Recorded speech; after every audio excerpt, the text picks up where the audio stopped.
আসসালামু আলাইকুম। এনসিবির নেত্রী তামান্না শারমিন বলতেছে যে শেষমেশ জুলাইয়ের সেই স্লোগানই সত্য হলো যে তুমি কে আমি কে রাজাকার রাজাকার। তো উনি এইটাই বুঝাইতে চাচ্ছেন যে যারা সন্তান জন্ম দিতে চায়নি তারাই আজকে সন্তান লালন পালন করার জন্য চেষ্টা করতেছে। দেখুন, যে মহিলাদের সন্তান হয় না গ্রাম অঞ্চলে এই মহিলাদের বলে বাঞ্জা মহিলা। এদেরকে সকালবেলা ঘুম থেকে উঠে মানুষের মুখ দেখতে চায় না যে এই মহিলাটা বাঞ্জা।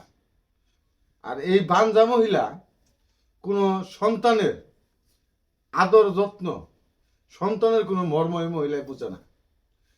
তো আপনারা যারা সন্তান জন্ম দিতে চান নাই, এখন সন্তান লালন পালনের দায়িত্ব চাচ্ছেন, আপনাদেরকে জনগণ এই সন্তান লালন পালনের দায়িত্ব দিবে না। কারণ কি জানেন? জনগণ বুঝে যারা সন্তান জন্ম দিতে চাই নাই তারা সন্তান লালন পালন করতে পারবে না, তারা সন্তান লালন পালনের অযোগ্য।